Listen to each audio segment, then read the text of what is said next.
단 하루, 딱 24시간 만에 전 세계 금융시장이 그야말로 천국과 지옥을 오갔습니다. 오늘 바로 이 격동의 하루를 시간대별로 한번 따라가 보시죠. 이날 시장을 한마디로 표현하면 거대한 줄다리기 같았어요. 한쪽에서는 이러다 AI 버블 터지는 거 아니야? 하는 엄청난 공포가 당기고, 다른 쪽에서는 아니야, 모든 게 완벽해 하는 이른바 골디락스 희망이 또 팽팽하게 맞섰거든요. 자, 그럼 이야기를 시작해 볼까요? 이 모든 건 아시아 시장이 아직 잠들어 있을 때 바로 미국에서 터진 하나의 충격파에서부터 시작됩니다. 사건의 발단은 바로 이거였어요. 오라클이 추진하던 정말 어마어마한 규모의 AI 데이터 센터 프로젝트가 갑자기 암초를 만났다는 소식이 들려온 거죠. 이게 정말 흥미로운 지점이에요. 아니, 그냥 한 회사의 뉴스, 핵심 투자자 하나가 빠졌다는 그 소식 하나가 어떻게 이렇게 전 세계로 번질 공포를 만들어낼 수 있었을까요? 그동안 활활 불타오르던 AI 투자 열기에 그야말로 찬물을 확 끼얹어 버린 겁니다. 자, 이제 태양을 따라서 동쪽으로, 아시아로 한번 가볼까요? 이 공포의 흐름이 어떻게 이어지는지, 도쿄와 서울에서 시장이 열리자마자 그 우려는 바로 현실이 되어버렸습니다. 밤사이 미국에서 시작된 그 공포의 그림자가 해가 뜨자마자 일본 시장을 그대로 덮친 겁니다. 니케이 지수는 문을 열자마자 하락하기 시작했고요. 심지어 엎친 데 덮친 격으로 일본 내부에서도 악재가 하나 터져 나오면서 하락세에 기름을 부었죠. 그게 뭐였냐면 바로 자동차 회사 혼다가 갑자기 생산을 중단한다고 발표한 거였어요. 이건 정말 예상치 못한 소식이었죠. 이게 왜 중요하냐면요. 글로벌 공급망이 얼마나 취약한지를 아주 적나라하게 보여준 사건이기 때문이에요. 생각해보세요. 중국계 회사가 공급하는 작은 반도체 부품 하나가 없다고 국경 너머에 있는 일본과 중국의 거대한 혼다 공장이 동시에 멈춰선 겁니다. 시장에 입이 퍼져 있던 그 불안감에 불을 붙인 거나 마찬가지였어요. 이 공포의 파도는 한국 시장에서는 한층 더 거세게 몰아쳤습니다. 투자자들이 정말 중요하게 생각하던 심리적 지지선, 바로 코스피 4천선이 그냥 속수무책으로 무너져 내리고 말았어요. 하락을 이끈 주범은 바로 LG 에너지 솔루션이었습니다. 전기차 배터리 시장의 핵심 플레이어잖아요. 그런데 포드와의 거의 10조 원에 달하는 계약이 갑자기 해지됐다는 소식이 터지면서 관련주 전체가 그야말로 휘청거렸죠.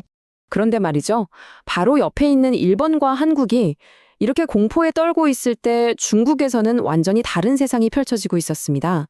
아시아 전체가 파란불인데 중국만 홀로 빨간불을 켜면서 소폭 상승으로 마감한 거예요. 전문가들이 이럴 때 쓰는 말이 있죠. 바로 시장 디커플링. 그러니까 다른 시장과 따로 논다는 뜻이에요. 아시아 전체가 하락하는데 중국만 혼자 다른 길을 간 거죠.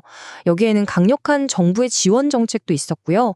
결정적으로 메타엑스라는 AI 칩 회사가 상장 첫날에 무려 700%가 오르는 그야말로 대박을 터뜨린 게 아주 큰 힘이 됐습니다. 자, 이제 무대는 다시 미국으로 넘어갑니다. 이야기가 시작된 곳이죠. 밤사이 전 세계에 공포를 수출했던 바로 그곳에서 이제는 모든 걸 뒤집어버릴 대반전이 시작됩니다. 대반전의 첫 번째 신호탄은 바로 이 숫자 2.7%였습니다. 이게 뭐냐면 11월 소비자 물가지수, 우리가 흔히 CPI라고 부르는 그거거든요. 전문가들은 3.1% 정도를 예상했는데 뚜껑을 열어보니 2.7%가 나온 거예요. 이건 인플레이션이 생각보다 훨씬 빠르게 잡히고 있다는 아주 강력한 신호였고요. 시장은 바로 경기 침체 없이 물가도 잡히는 그 완벽한 골디럭스 시나리오가 진짜 오는구나 하는 희망에 불타오르기 시작했습니다. 근데 이게 끝이 아니었어요. 곧바로 두 번째 펀치가 날아옵니다. 밤사이 시장을 지배했던 그 AI 버블 공포를 한 방에 날려버리는 소식이었죠. 반도체 회사인 마이크론이 실적을 발표했는데 이게 그냥 예상을 좀 뛰어넘는 수준이 아니었던 거예요.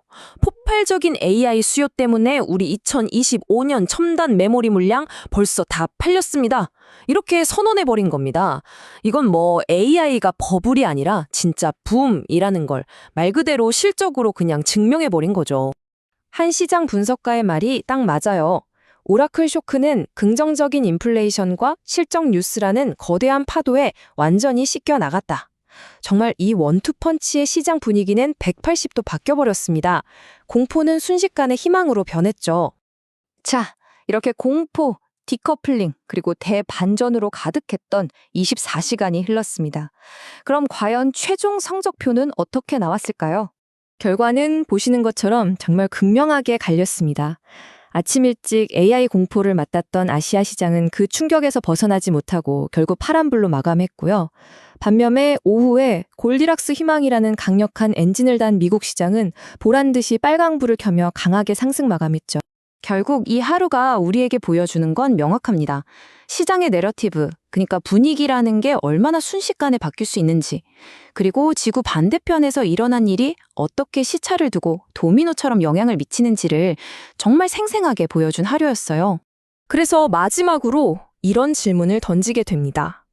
24시간 내내 공포와 희망이 싸우는 이런 극심한 변동성, 이게 과연 시장의 뉴 노멀, 즉 새로운 표준이 되는 걸까요? 정보가 빛의 속도로 퍼지고 AI가 모든 경제를 엮어버리는 시대에 우리는 매일 이런 롤러코스터를 타야만 하는 걸까요? 오늘 우리가 본 이 하루는 그냥 특별한 어느 날이었을까요?